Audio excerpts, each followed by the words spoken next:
All right, hello and welcome. We are here in the lab here at Dorkness Inc. and I'm getting ready to put together and paint some Terminators. Well, I guess not put together, I've already put them together, but we're going to paint them up.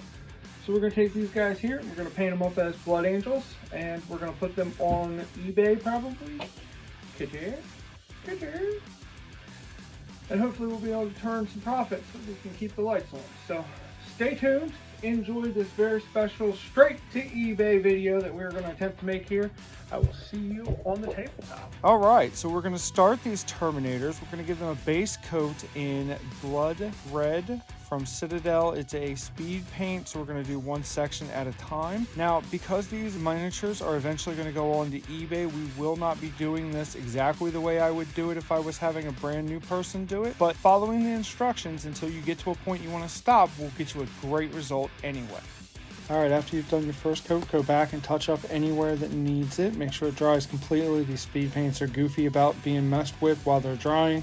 Just go back in and make sure all the places that need to be red are. You'd be surprised how many of them will pop up even when you're trying hard and going over it. Next, we're going to take Black Legion and we're going to go ahead and go through all the parts that are going to be black or all the parts that are going to be silver throughout the model. This is going to be the undersuit, the vents, the guns, the plates on the claws. Next, we'll take Filthy Suit, which is just a light gray, and do all of the decorations around the Terminator. So now we're on to German Gray, which is my favorite black that I've ever used, and we're going to use it on top of all of the black that it's going to stay black and not become silver. So I wouldn't even do this if I were going to have this as a tutorial, but because I'm also going to be selling these on eBay, I wanted to go through and put the extra work in. So I thought I would bring you along to show you how you would go from contrast to a higher level paint. So we're going to take Mephiston Red and we're going to enforce all of our reds so we have a nice even coverage on it for the next few steps while we start to build up some layers. The next to do will be to put all of our silver in. Next, we're going to do some midtones with pure red. Now we're going to use Eschen Gray and we're going to do some high levels on all of our black. Now we're going to apply a wash of Carabec Crimson over most of the model, the red parts anyway.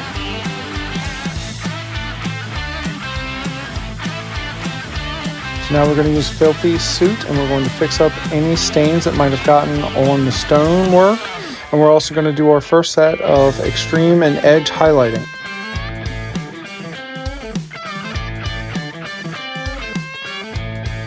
Now we're going to take Black Wash and go over all the gray and all of the black. Next, we're going to panel line pretty much any two pieces that meet to create shadows. So now we get to the magic. We're going to take some mineral spirits. We're going to wipe most of it off of our sponge so our sponge is just slightly damp, and we're going to use it to remove a lot of that panel liner from all over the model so that the higher points are much brighter and the darker points will hopefully retain some of that darkness.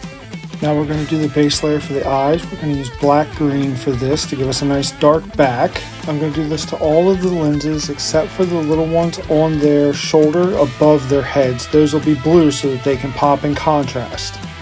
We're going to take our medium blue here. We're going to go ahead and put that in all of the lenses I just mentioned, up in the top on that little piece that is a targeting assist.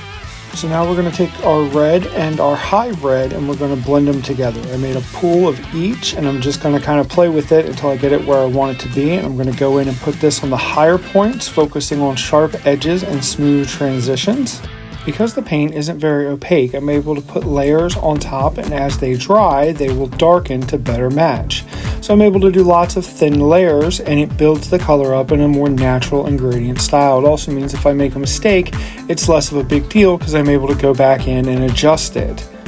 Because I make most of these videos for people who are less experienced in painting, I would say this step is not really required. All the stuff you've done up into this point has given you a lot of detail and a lot of color variation. But if you're feeling like you want to experience and spread your wings a little bit, this is a great next step to work on learning. You'll also see that sometimes if a color goes where you don't want, just use your finger and pull it off.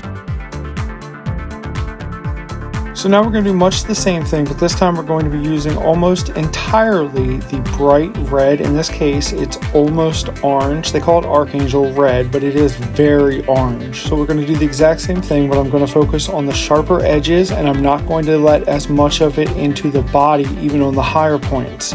You will sometimes feel like this is a bit too much, but just like the previous mix, it will dull down as it dries, so don't worry about it until it's all the way dry.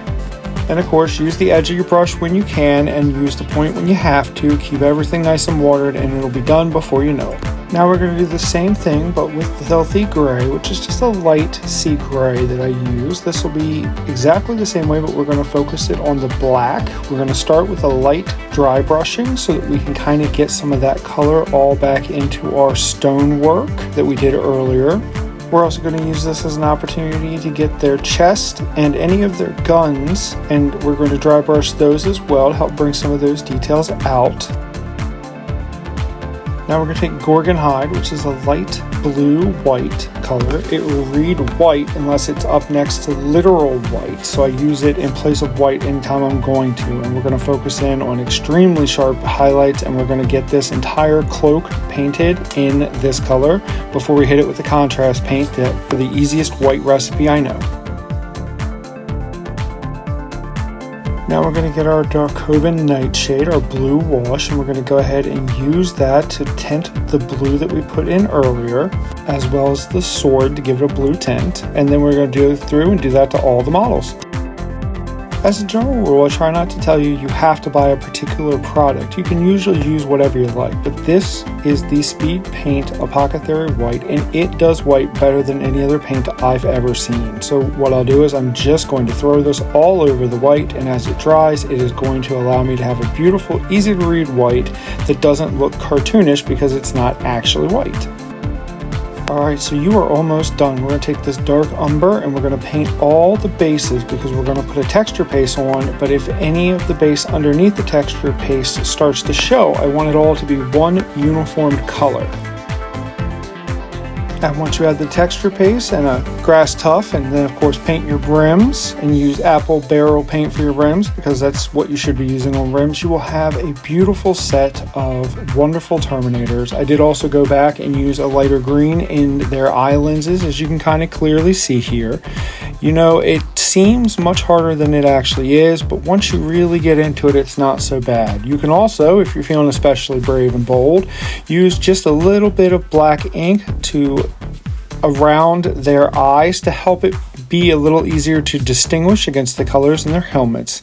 Thank you so much, and by the time I get this video up, these models will be available for sale on eBay. I'll make sure that I put a link in the description. Thank you for your time and have a great day.